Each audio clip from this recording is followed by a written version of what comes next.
Assalamualaikum warahmatullahi wabarakatuh. Perkenalkan, saya Arno Saidran Rizkar dari kelompok 4 dengan NIM 2305100009. Hari ini kelompok kami akan mempresentasikan tentang sintesis rangkaian logika. Dimulai dari yang pertama yaitu minterm. Oke. Jadi teman-teman, minterm sendiri adalah kombinasi variabel di mana nilai-nilai variabel tersebut diatur sedemikian rupa sehingga hasil perkaliannya adalah 1.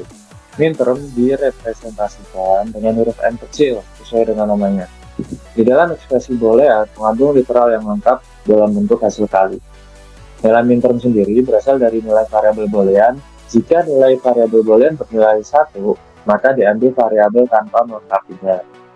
Sedangkan jika nilai variabel boolean bernilai 0, maka diambil variabel dengan melengkapinya.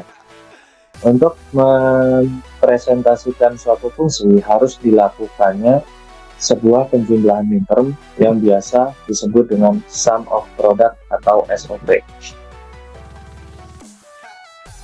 Di sini ada contoh tabel minterm ya teman-teman. Di sini saya akan menjelaskan ya. Jadi di sini ada variabel term. Di sini merupakan A dan B merupakan variabel. Di sini ada ketentuan dan perwakilan. Contoh, di sini ada variabel A 0 dan B 0. Maka ketentuan menuliskannya adalah A aksen dan B aksen. Dan perwakilannya merupakan M0. Oke. Kenapa A aksen dan B aksen? Karena hasilnya merupakan 0. Ikuti dari presentasi tadi. Jadi kita harus melengkapi variabelnya ya teman-teman. Kemudian ada variabel A0 dan B1. Untuk ketentuan menuliskannya yaitu A aksen karena A itu adalah 0 dan B. Kenapa B? Karena di sini B-nya nilai variabel B adalah 1 dan perwakilan menuliskannya adalah M1. Kemudian ada variabel 1 dan variabel B-nya adalah 0. Maka ketentuan menuliskannya adalah A dan B aksen. Kemudian perwakilan menuliskannya adalah M2. Kemudian ada variabel A1 dan B1. Di sini kita tidak menggunakan penjelas variabelnya teman-teman, jadi hanya AB dan perwakilannya adalah M3. Seperti itu.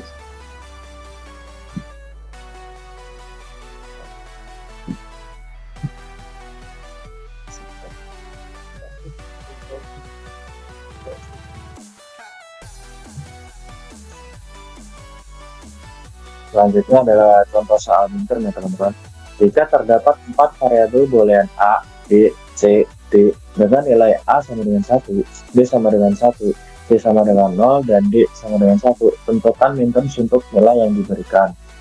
Jadi jawabannya diketahui nilai C-nya sama dengan 0, sehingga ditambah oleh variabel menjadi C aksen. Maka mintermnya adalah A, B, C aksen, dan D. Perkenalkan, nama saya Dino Ivandi dengan NIM 23051000011. Di sini saya akan menjelaskan materi mengenai makstrem. Makstrem berkebalikan dengan minstrem. Makstrem adalah hasil kombinasi variabel di mana ketika nilai variabelnya diatur dengan tepat, maka perkaliannya akan menghasilkan nilai 0. Di dalam ekspresi boolean mengandung literatur lengkap dalam bentuk hasil jumlah. Nilai maksimum sendiri berasal dari nilai variabel boolean. Jika nilai variabel boolean bernilai 0, maka diambil variabel tanpa melengkapinya. Sedangkan jika nilai variabel boolean bernilai 1, maka diambil variabel dengan melengkapinya.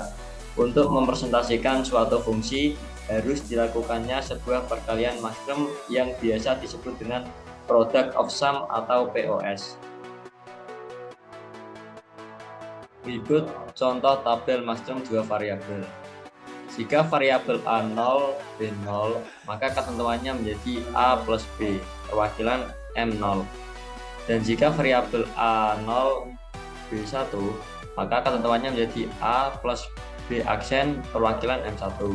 Dan jika variabel A1, B0, maka ketentuannya A aksen ditambah B perwakilan M2.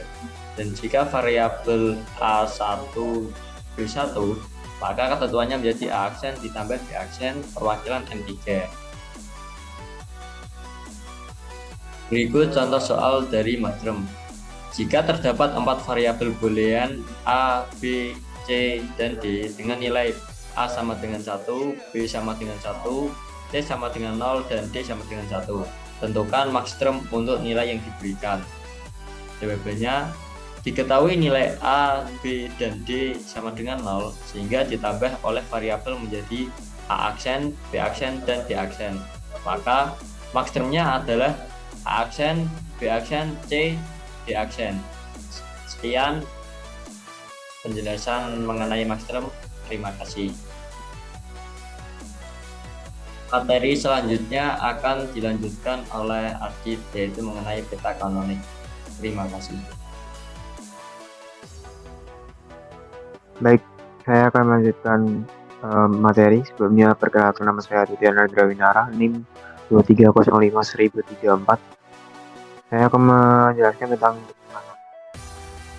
bentuk kanonik ini ada dua macam, yaitu penjumlahan dari hasil kali, sum of product atau SOP. Yang kedua adalah perkalian dari hasil jumlah atau product of sum, atau bisa dibilang POS. Untuk SOP sendiri ini digunakan dalam minterm, dan POS ini digunakan saat maxterm. Contoh fungsinya untuk SOP ini yaitu fungsi f x y z sama dengan x aksen y aksen z plus x y aksen z aksen plus x y z. Kemudian fungsi untuk POS adalah fungsi g x y z sama dengan x plus y plus z dikali x plus y aksen plus z dikali x plus y aksen plus z aksen dikali x aksen plus y plus z aksen dikali x aksen plus y aksen plus z. Kemudian berikut contoh soalnya untuk SOP, yaitu diberikan fungsi logika f a b c sama dengan sigma m0, m2, m5, m7 dalam bentuk minterm, yang dimana diketahui m0 sama dengan a aksen, b aksen, c aksen, kemudian m2 nya itu a aksen, b, c aksen, m5 a, b, c aksen, dan m7 sama dengan a, b, c. Ini diubah menjadi fungsi logika dalam bentuk SOP. Kemudian pembahasannya dari soal tadi itu didapat fungsi logika f sama dengan a aksen, b aksen, c aksen ditambah a aksen, b, c aksen tambah a, b, c aksen ditambah a, b, c. Kemudian untuk contoh soal POS diberikan fungsi logika f, a, b, c sama dengan jumlah dari m0, m1, m3, m4 dalam bentuk maxterm, yang dimana diketahui m0 sama dengan a plus b plus c aksen, m1 nya a plus b aksen plus c aksen, m3 nya sama dengan a aksen plus b plus c aksen, dan m4 a aksen plus b aksen plus c aksen. Dari fungsi logika ini dirubah menjadi POS atau product of sum. Jadi didapat fungsinya yaitu f fungsi ABC sama dengan a plus b plus c aksen dikali a plus b aksen plus c aksen dikali a aksen plus b plus c aksen dikali a aksen plus b aksen plus c. Perdamaian Kusmaningrum dengan NIM 23051026. Peta Kornov. Peta Kornov atau Key-map ditemukan oleh Maurice Karnoff pada tahun 1953. Peta Kornov sendiri adalah metode grafis yang digunakan untuk menyederhanakan fungsi boolean, di mana dalam P setiap kotak mewakili sebuah minterm dan dua kotak dikatakan bertetangga jika mewakili minterm-minterm yang berbeda hanya dalam satu literal. Peta Kornov atau Key-map diilustrasikan sebagai matriks dua dimensi dengan baris dan kolom mewakili masukan atau input dari sistem yang disebut dengan variabel Key-map. Oleh sebab itu, ada istilah seperti Key-map 2 peubah, Key-map 3 peubah, dan seterusnya, di mana hal itu mencerminkan jumlah variabel yang digunakan.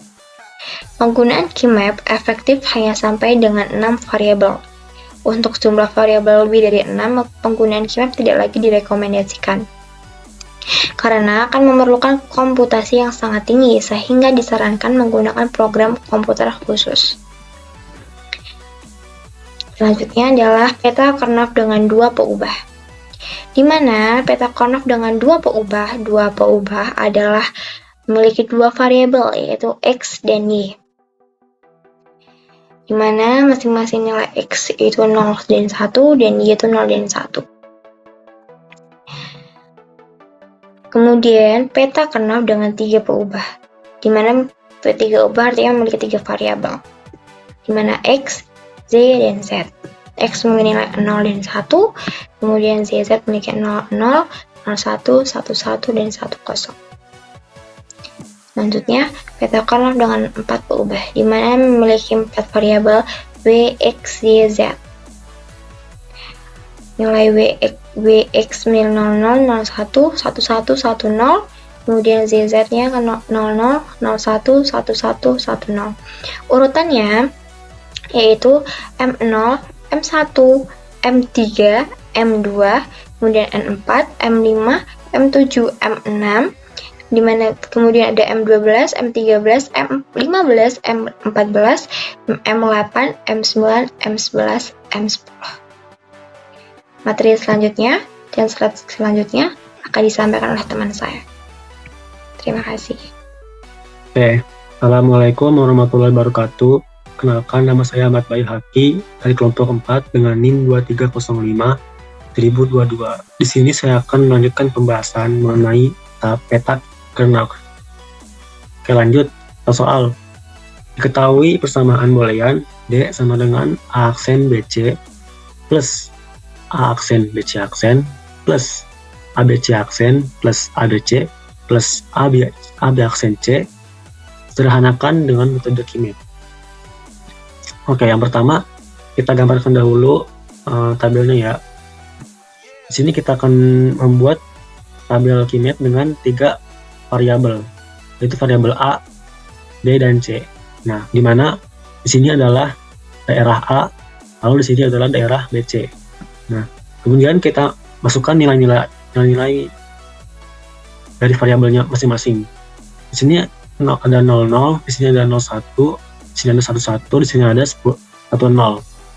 Lalu di sini ada 0, di sini ada 1. Nah, lalu nilai variabel ini mewakili dari variabel BC-nya ini. Jadi nilai 0 ini adalah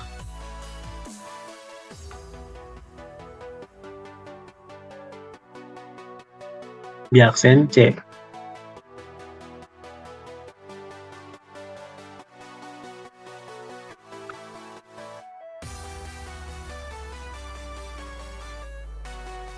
B aksen C aksen. Nah, dia aksen karena dia 0 ya. Lalu di sini ada B aksen C. Nah, dia tidak aksen karena dia 1 C-nya. Maaf ya, gambarnya kurang bagus ini. Lalu sini ada BC.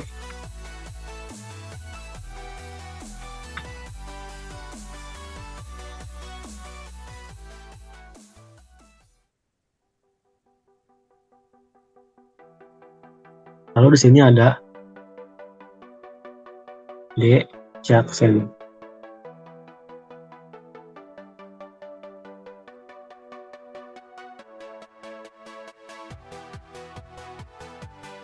Nah, lalu setelah itu kita akan isi dari tabel-tabel ini dengan nilai fungsi di atas. Nah, yang pertama itu ada A aksen BC. A aksen. Maaf, ini belum diisi. Isi dulu ya, ini A aksen.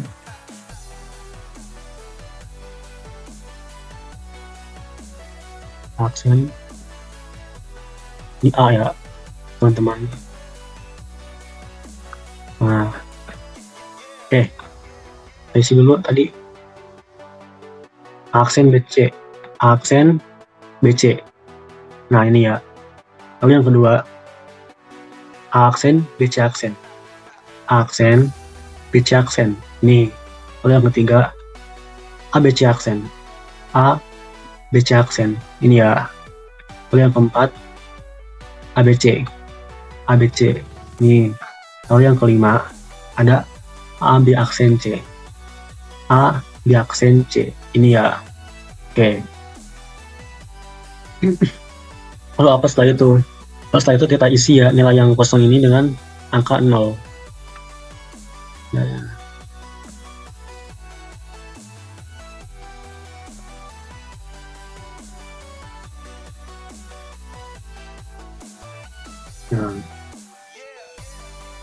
Lalu setelah itu kita kelompokkan dari yang satu ini.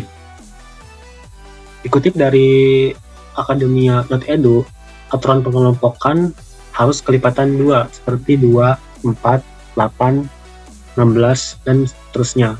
Sehingga di sini kita dapat melihat bahwa ada 3 variabel, ada 3 angka. Jadi kita tidak dapat mengelompokkannya. Sedangkan ini ada 4 angka, maka kita dapat mengelompokkannya. Ya, kita kelompokkan dulu ya.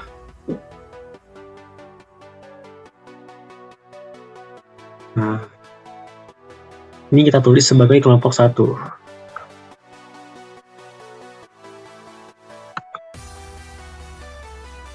Kelompok 1. Lalu ini ada, nah, sisa satu ini kan, ini tersisa 1 angka. Nah, bagaimana agar dia tidak terpisah gitu ya? Maka kita akan meminjam dari angka yang sini sehingga dia bisa berkelompok, tidak sendirian.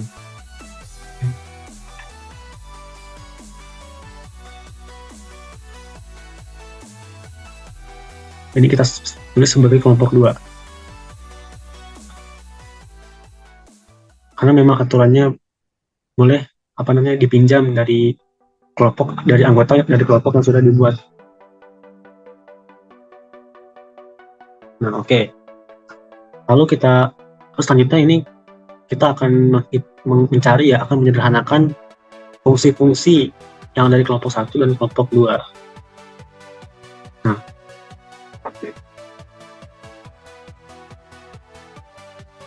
yang pertama kan dari kelompok 1. Nah, kita dapat menyederhanakannya dengan cara membagi dua angka ini.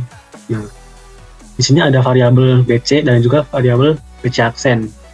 Nah, ini kan terdapat kesamaan ya antara B dan B, dan juga ini terdapat perbedaan antara C dan juga C aksen. Nah, saya dapat menyederhanakannya dengan cara mencoret nilai atau variabel yang berbeda. Jadi, 1 ini C kita coret. Oke. Coret.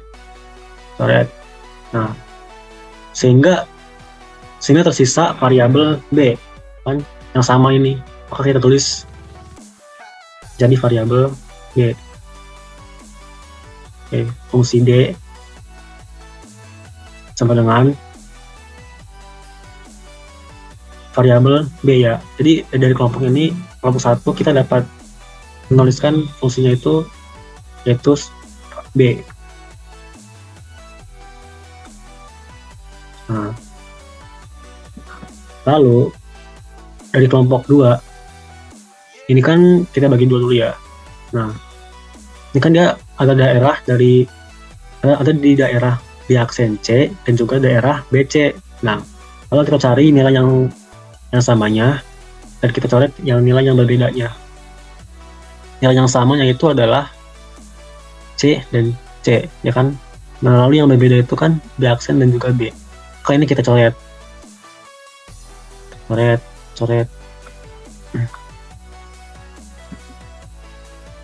Nah, sehingga tersisa C ya kan.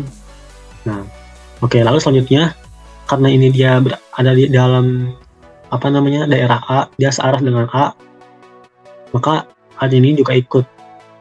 Jadi fungsi dari D ini adalah B plus atau OR plus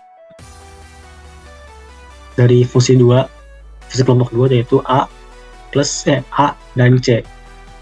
Jadi A, C.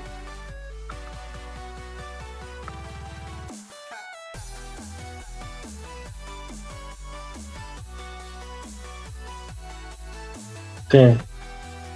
Jadi ini adalah fungsi penyederhanaan dari fungsi di atas. Oke, sekian dari saya. Terima kasih. Baik, sekian dari kelompok kami. Terima kasih sudah mendengarkan. Wassalamualaikum warahmatullahi wabarakatuh.